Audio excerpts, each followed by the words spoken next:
Salam sejahtera, saya Odlin Katani. Ini ringkas TVS. Menteri Kebajikan Kesejahteraan Komuniti Wanita, Keluarga dan Pembangunan Kanak-kanak KWKPK Datuk Seri Fatimah Abdullah mahu orang kelainan upaya yang terus berdaya saing. Malah mereka yang cacat pendengaran boleh diberi pendedahan untuk terlibat dan diberi peluang dalam bidang penyiaran. Tambah beliau lagi, kerajaan negeri mencadangkan agar golongan itu menerima latihan daripada Kolej Antarabangsa Teknologi Lanjutan Sarawak ICAT. Jadi saranan daripada Yang Amat Berhormat Ketua Menteri adalah supaya mereka mengikuti program tersebut di ICAT. Ini adalah, saya rasa ini adalah cadangan yang baik sebab melalui latihan yang disediakan di ICAT, iaitu latihan kemahiran dalam broadcasting, mereka akan dapat pensijilan, ya, sama ada di peringkat sijil ataupun peringkat yang lebih tinggi. Jelasnya lagi, dengan kemahiran yang diiktiraf secara langsung membuka peluang pekerjaan untuk mereka.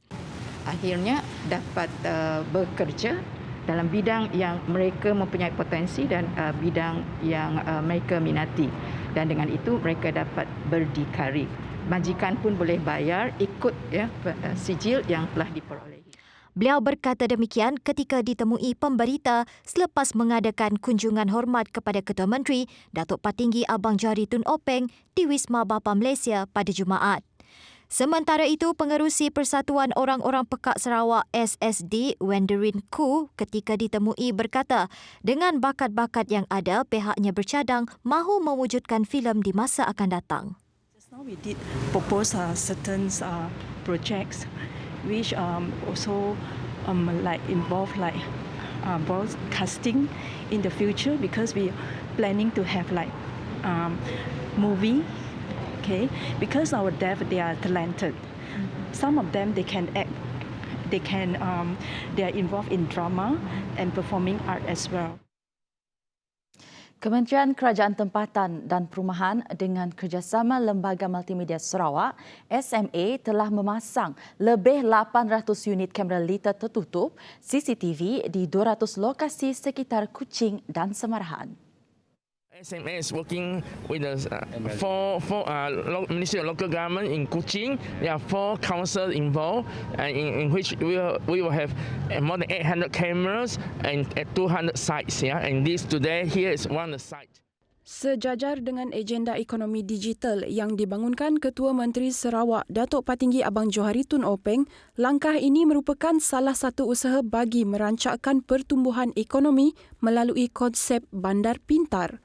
And one of the reasons why we're doing that is because CM Abang Jo was talking about digital economic, digital and so on, smart city, and local government needs to work together with the Sarawak government so that we can have integrated smart city. Pemasangan CCTV tersebut melibatkan kawasan di bawah Majlis Bandaraya Kuching Selatan MBKS, Dewan Bandaraya Kuching Utara DBKU, Majlis Perbandaran Padawan dan Majlis Perbandaran Kota Semerahan. Katanya lagi, teknologi ini membantu mewujudkan persekitaran yang lebih selamat kepada komuniti dalam pencegahan jenayah dan vandalisme, kawalan trafik, amaran banjir dan meningkatkan kawalan keselamatan harta benda di kawasan CCTV berkenaan.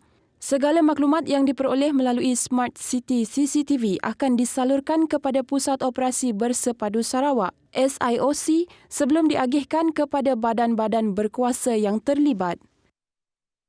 Just now you see the Sarawak Integrated Operation Center.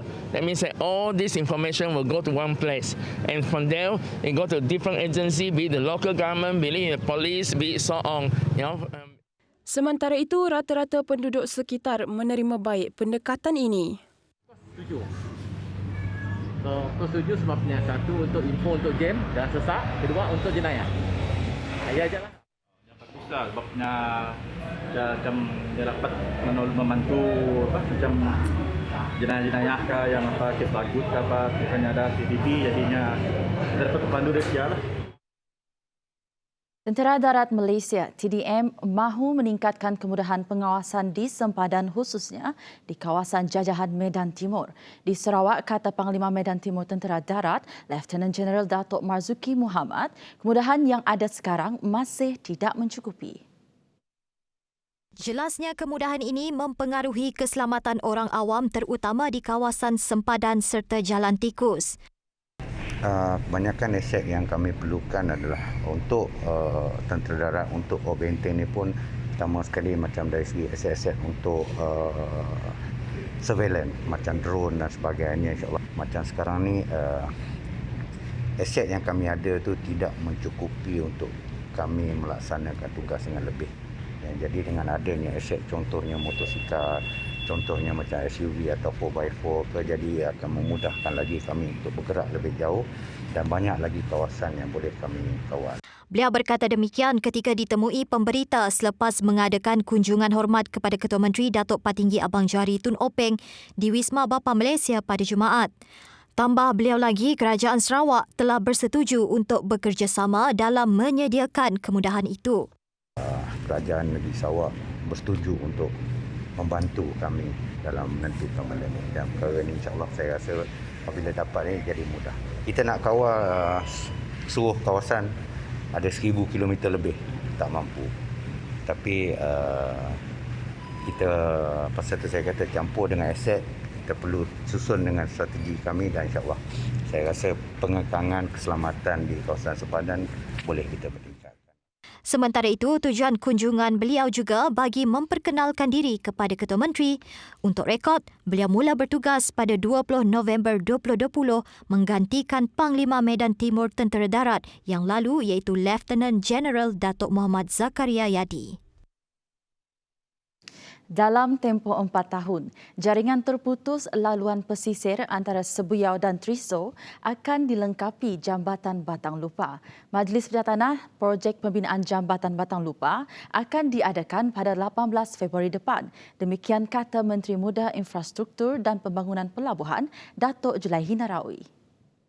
Menurutnya, majlis tersebut akan disempurnakan Ketua Menteri Datuk Patinggi Abang Johari Tun Openg dan bakal diadakan di tapak sebenar jambatan itu. Katanya, butiran lanjut mengenai projek tersebut termasuk panjang jambatan, tarikh penyiapan dan kos pembinaan akan diumumkan sendiri Ketua Menteri nanti. Sebelum ini, projek Jambatan Batang Lupar telah diluluskan oleh Kerajaan Persekutuan selain bersetuju kos pembinaan dibayar secara 50-50 bersama Kerajaan Negeri. Bagaimanapun, projek itu dibatalkan oleh Kerajaan Pusat di bawah pentadbiran Pakatan Harapan.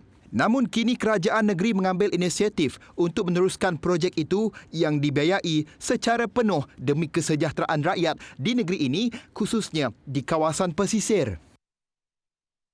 Projek tenaga solar diperbaharui oleh Sarawak Energy telah memenangi Anugerah Kemampanan dan CSR Malaysia pada Disember lepas. Sebanyak 31 isi rumah di Rumah Badan Naga Talung Batang Air Sri Aman mendapat manfaat daripada projek itu yang dilaksanakan pada 2019.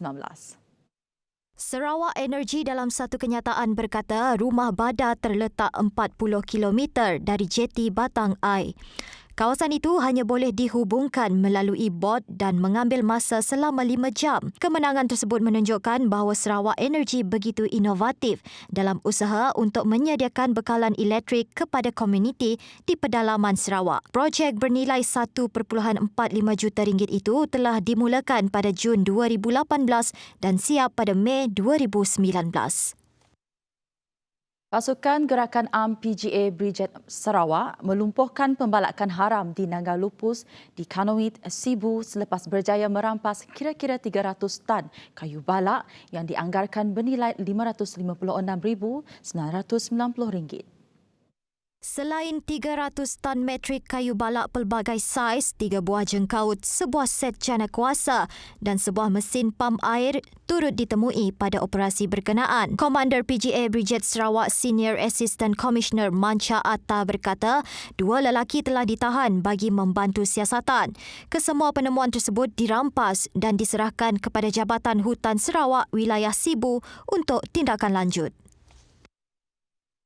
Baik, laporan itu tadi mengakhiri ringkas TVS untuk jam ini. Teruskan kesetiaan anda bersama kami. Saya Odlin Ketani, salam hormat dan jumpa lagi.